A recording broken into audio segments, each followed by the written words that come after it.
और अब बात मिनी स्पेशल में मुंबई की बड़ी खबर की। सिद्धिविनायक मंदिर में चढ़ावा चोरी का मामला तूल पकड़ता जा रहा है। राज ठाकरे के आरोप के बाद सिद्धिविनायक ट्रस्ट ने माना है कि चढ़ावा चोरी हुई है और इस मामले में गिरफ्तारी भी की गई है। हालांकि ट्रस्ट ने आरोप लगाया कि गिरफ्तार लोगों का संबंध शिवसेना यूबीटी से है। ट्रस्ट ने कहा कि उद्धव के शासन के दौरान ट्रस्ट के अध्ययन उन लोगों की भर्ती की थी। इस दौरान अध्यक्ष की तरफ से उन लोगों की भर्ती की गई थी जिन्होंने इस मामले को अंजाम दिया। इस पूरे मामले में ट्रस्ट ने क्या कहा है और सियासी दलों की क्या प्रतिक्रिया सामने आ रही है, आपको इससे जुड़ी खास रिपोर्ट दिखाते हैं।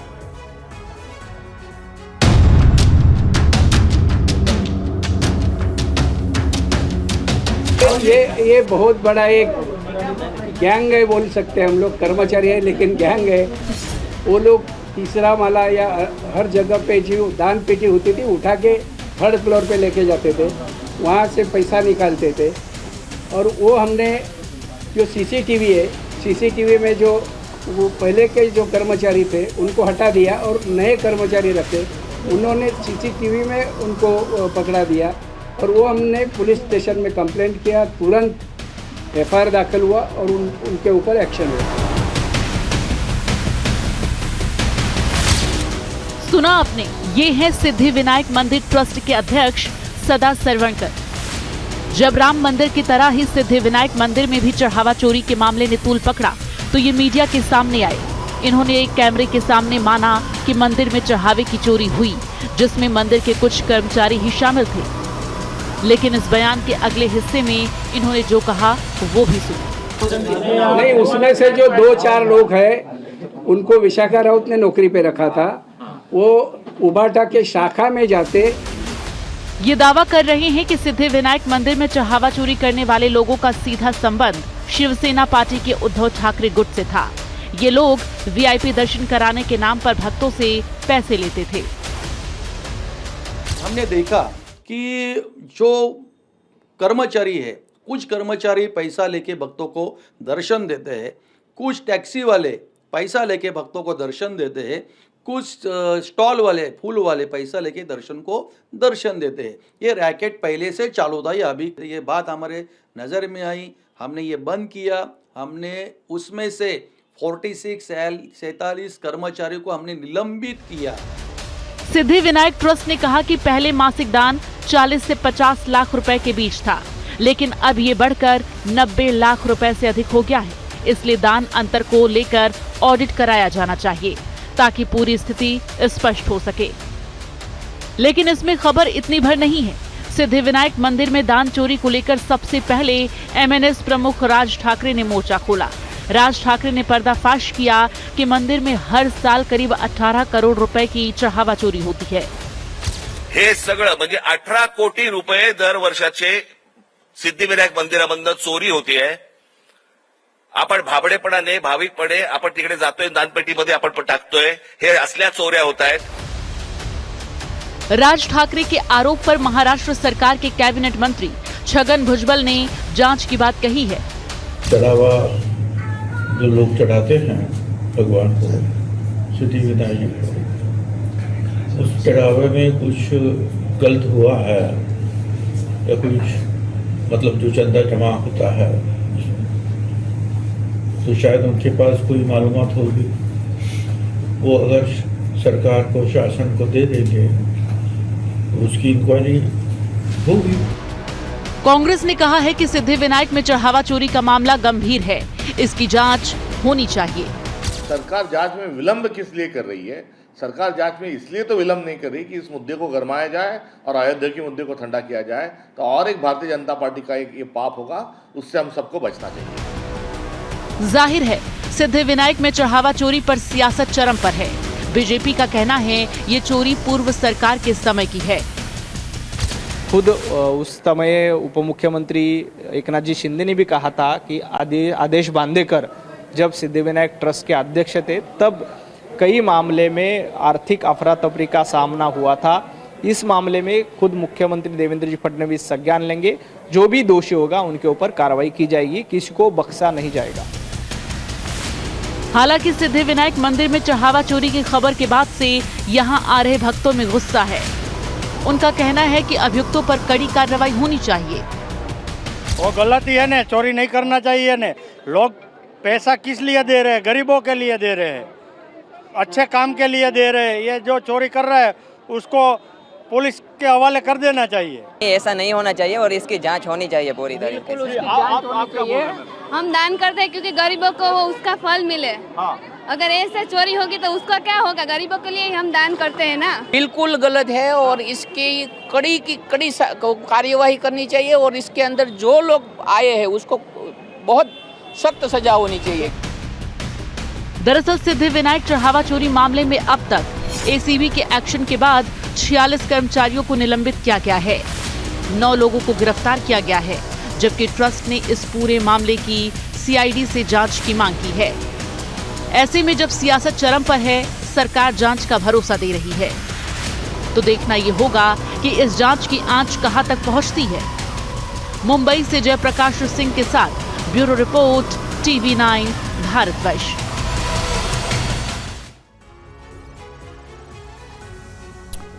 और अब बात झारखंड में भर्ती परीक्षाओं में गड़बड़ी के खिलाफ हो रहे प्रदर्शन की। तो परीक्षाओं के गड़बड़ी के बाद छात्रों का आंदोलन यहां जारी है। हेमंत सरकार के खिलाफ छात्र हल्ला बोल रहे हैं। छात्रों का कहना है कि परीक्षाओं में हुई धांधली की सीबीआई और ईडी से जांच की जाए, पिछले सभी परीक्षाओं को रद्द किया जाए। छात्रों ने सरकार से कहा कि उनकी मांगे नहीं मानी गई तो विधानसभा तक मार्च करेंगे। आइए देखते हैं ये रिपोर्ट।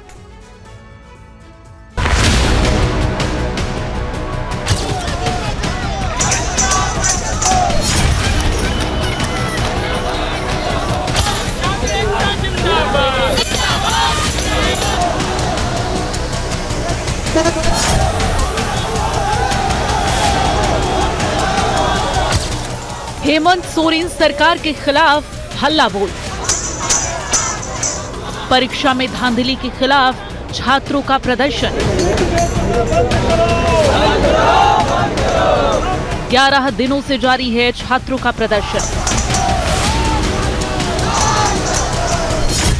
रांची में सड़कों पर जेपीएससी और जेएसएससी परीक्षाओं में हो रही गड़बड़ियों के खिलाफ हजारों छात्र आंदोलन कर रहे हैं। हेमंत सरकार के खिलाफ नारेबाजी कर रहे हैं।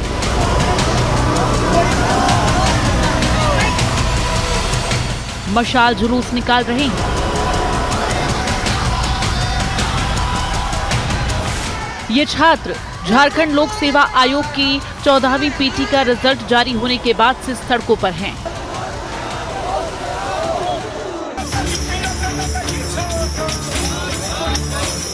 आंदोलनकारी छात्र रांची के जयपाल सिंह मुंडा स्टेडियम में पिछले 11 दिनों से अनिश्चितकालीन सत्याग्रह और धरना प्रदर्शन कर रहे हैं। वजह परीक्षाओं में अनियमितता और गड़बड़ियां हैं। छात्रों ने सरकार के सामने अपनी मांगे रखी हैं। अब उनका कहना है कि जब तक उनकी मांगे मानी नहीं जाती हैं, तब तक आंदोलन जारी रखेंगे। झारखंड के संपूर्ण आम आवाम को कुछ जानकारियां देना चाहता हूं। हमारी जानकारियां 2-3 भाग में है। पहला जो है सो मेरा मांग पत्र से संबंधित है। तो उस मांग पत्र को जो हम लोगों ने उसको थोड़ा संक्षिप्त करके आप सभी को बताने का प्रयास कर रहा हूँ। हम सभी छात्रों का जो मांग पत्र है उसको हमने 3 भागों में बांटा है। पहला रद्द, दूसरे जांच और तीसरा reform.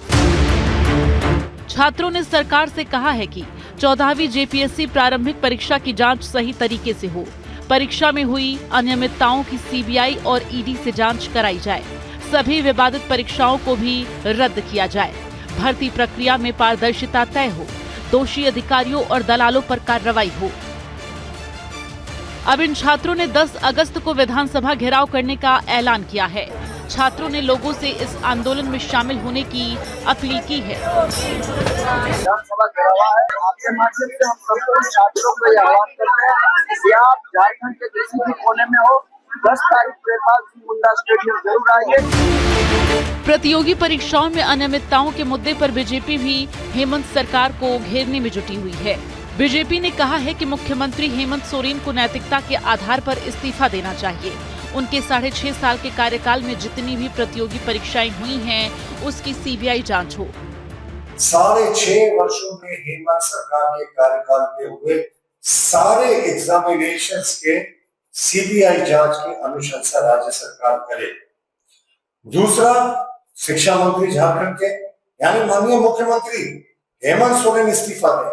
Jharkhand public service commission के सभी सदस्यों को बर्खास्त करना चाहिए और पारदर्शी तरीके से नए सदस्यों की नियुक्ति होनी चाहिए।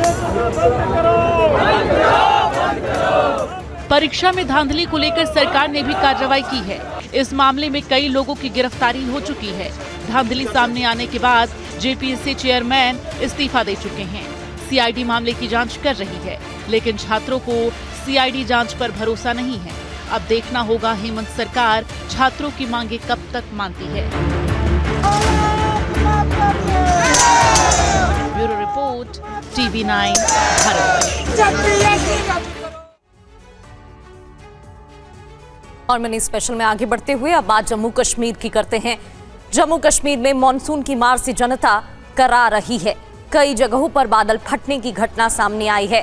ये तस्वीरें आप देख रहे हैं पहलगाम, बांदीपोरा, शोपिया, कुपवाड़ा और अनंतनाग जिलों में बादल फटने के बाद फ्लैश फ्लड से रिहायशी इलाके प्रभावित हुए हैं। घरों में पानी घुस गया है और सड़कें टूट रही हैं। सड़कों का संपर्क गांवों से टूट चुका है। राहत और बचाव की टीमें अब जुटी हुई हैं। रेस्क्यू तक किया जा रहा है।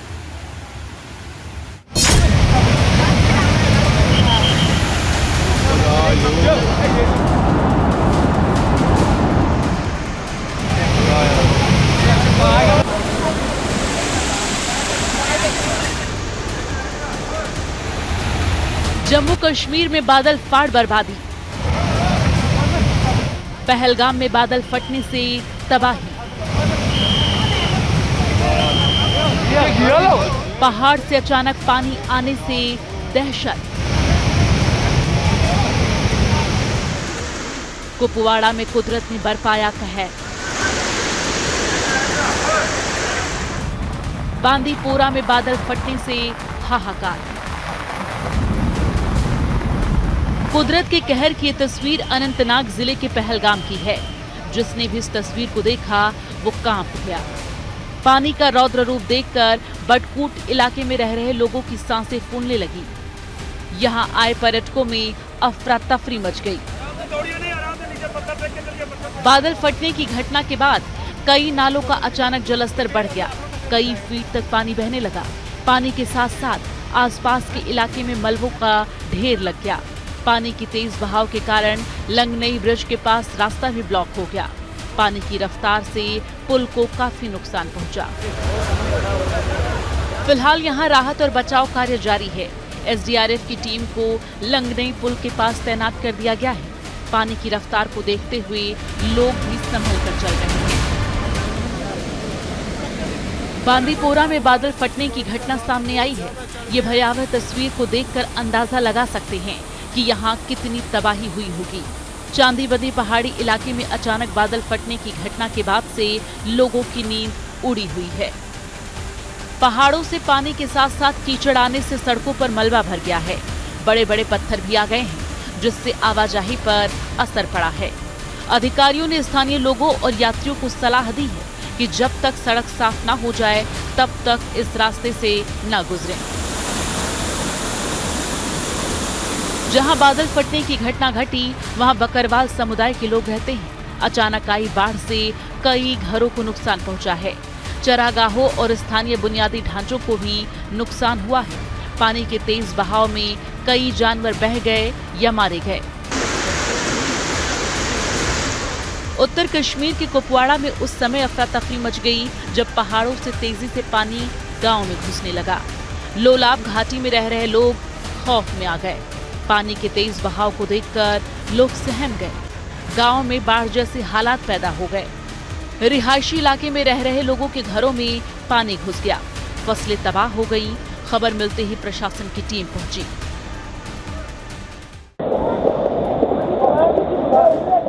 शोपिया के बदरहामा गांव में बादल फटने की घटना के बाद कई घरों में पानी घुस गया है।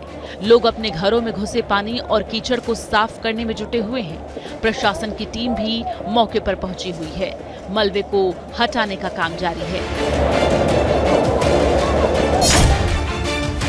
पुंछ के सुरहोती गांव में लैंडस्लाइड की घटना सामने आई है। तेज बारिश के बाद हुई लैंडस्लाइड में कई मकान ढह गए और कई मकानों में दरारें भी आ गई हैं। स्थानीय लोग सरकार से मदद की गुहार लगा रहे हैं। इस पस्सी ने हमारे इलाके में बहुत नुकसान किया है, जिसमें बहुत काफ़ी जो मकान है 4-5 मकान वो गिर चुके हैं, तबाह हो चुके हैं और लगभग जो हैं 10-12 घर जो हैं उसकी जद में हैं। हमारी ना ही ज़मीन है, ना ही हमें राशन है, ना ही हमारा मकान है, कुछ भी नहीं है, ना ही हमें जगह है मकान बनाने की भी, ना ही कोई सहूलत मिली है हमें। और आगे बढ़ने से पहले फटाफट अंदाज में उत्तर प्रदेश से जुड़ी खबरें देखते हैं उत्तर प्रदेश एक्सप्रेस में। ग्रेटर नोएडा के इकोटेक 3 में एक इलेक्ट्रॉनिक चिप बनाने वाली कंपनी में आग लग गई। आग बुझाने के दौरान फायर ब्रिगेड के 2 कर्मचारियों की मौत हो गई। कंपनी की साइड की दीवार और लोहे की बीम गिरने से यह हादसा हो गया। इसमें 2 फायर फाइटर्स घायल। यूपी में मदरसा शिक्षा व्यवस्था में बड़े बदलाव की तैयारी। आज होने वाली कैबिनेट की बैठक में मदरसों में डिग्री दिए जाने पर रोक लगाने के प्रस्ताव को मंजूरी मिलेगी। फैसले के बाद मदरसों में केवल 12वीं तक की पढ़ाई होगी। अब मदरसे कामिल फाजिल की डिग्रियां जारी नहीं कर सकते। मेरठ में कांवड़ यात्रा के दौरान बवाल हो गया। कांवड़ियों की टोली ने जीप से बाहर निकालकर पुलिस वालों को बेरहमी से पीटा। दरअसल एक बाइक सवार ने कांवड़ियों को टक्कर मार दी थी। इसके बाद सादी वर्दी में पहुंचे पुलिसकर्मियों पर ही कांवड़िए टूट पड़े। कांवड़िए मारने वाले बाइक के भागने से गुस्से में थे। हरदोई में बिजली का खंभा गिरने से 14 साल की छात्रा की मौत हो गई। हादसे का वीडियो पास में लगे सीसीटीवी कैमरे में रिकॉर्ड हो गया। छात्रा अपनी सहेली के साथ पैदल जा रही थी, तभी बिजली का खंभा गिर गया। इस हादसे में छात्रा की सहेली बाल बाल बच गई। मुजफ्फरनगर में संपत्ति विवाद में बड़े भाई ने छोटे भाई की गोली मारकर हत्या कर दी। नूरनगर गांव में संपत्ति बंटवारे को लेकर पंचायत चल रही थी। इसी दौरान नाराज बड़े भाई ने बेटे के साथ मिलकर छोटे भाई को गोली मार दी। बड़े भाई और उसके बेटे को गिरफ्तार कर लिया। यूपी के अमेठी में गैर जाति में प्रेम प्रसंग के बाद शादी करने पर युवक की हत्या कर दी गई। प्रेमिका के घर वालों ने युवक को बहला फुसलाकर घर में बुलाया और धारदार हथियार से हत्या कर दी। युवक के घर वालों ने सड़क जाम कर हंगामा किया। यूपी एसटीएफ ने प्रयागराज में बड़ी कार्रवाई की है। एसटीएफ ने हथियार तस्करी करने वाले गैंग के मास्टरमाइंड को गिरफ्तार किया है। अभियुक्त कुणाल पांडे के पास से 4 पिस्तौल बरामद किया गया। अभियुक्त बिहार से हथियार खरीद कर लाता था और बेचता था। सोनभद्र में मुठभेड़ के बाद पुलिस ने ज्वेलरी लूट के अभियुक्त को गिरफ्तार कर लिया है। पुलिस ने बदमाश के पास से करीब 62 लाख के गहने, तमंचा और बाइक बरामद किया है। पकड़े गए बदमाश पर 25,000 का इनाम था। मथुरा में कुछ देर की बारिश में ही सड़कें तालाब में तब्दील हो गई। शहर के एक अंडरपास में इतना ज्यादा पानी भर गया कि एक बस भी फंस गई। कई ऑटो भी पानी में बंद हो गए। शहर के कई हिस्सों में जल जमाव से जनजीवन प्रभावित है। लखनऊ में राम मनोहर लोहिया आयुर्विज्ञान संस्थान के एमबीबीएस छात्रों और इंटर्न डॉक्टरों ने कल जुलूस निकाला। स्टाइपेंड बढ़ोतरी की मांग को लेकर कॉलेज परिसर में प्रदर्शन किया। छात्रों का आरोप है कि दूसरे राज्यों की तुलना में स्टाइपेंड कम मिलता है। फरीदाबाद में टीचर हत्याकांड से जुड़ी बड़ी खबर। हत्या का मुख्य अभियुक्त अमित गिरफ्तार। स्कूल में घुसकर महिला टीचर की हत्या की थी। अभियुक्त ने चाकू से किए थे 34वां। टीचर ने कुछ दिन पहले अभियुक्त के खिलाफ छेड़खानी की शिकायत की थी।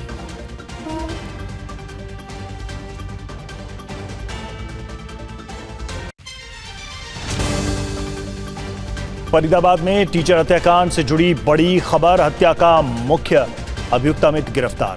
स्कूल में घुसकर महिला टीचर की हत्या की थी। अभियुक्त ने चाकू से किए थे 34वां। टीचर ने कुछ दिन पहले अभियुक्त के खिलाफ छेड़खानी की शिकायत की थी।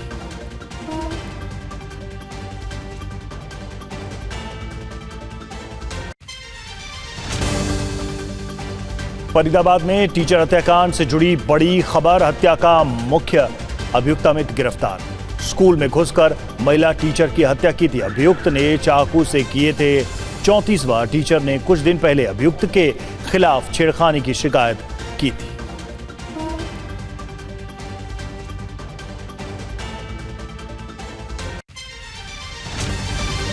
ग्रेटर नोएडा में आग बुझाने के दौरान हादसा, आग बुझाने के दौरान 2 फायरमैन की मौत।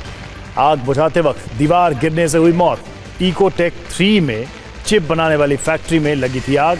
2 दमकल कर्मी हादसे में गंभीर रूप से घायल।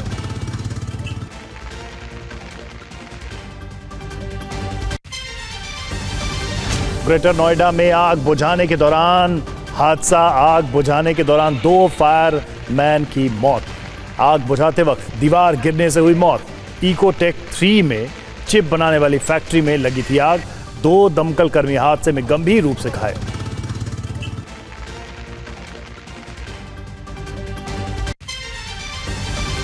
ग्रेटर नोएडा में आग बुझाने के दौरान हादसा, आग बुझाने के दौरान 2 फायरमैन की मौत।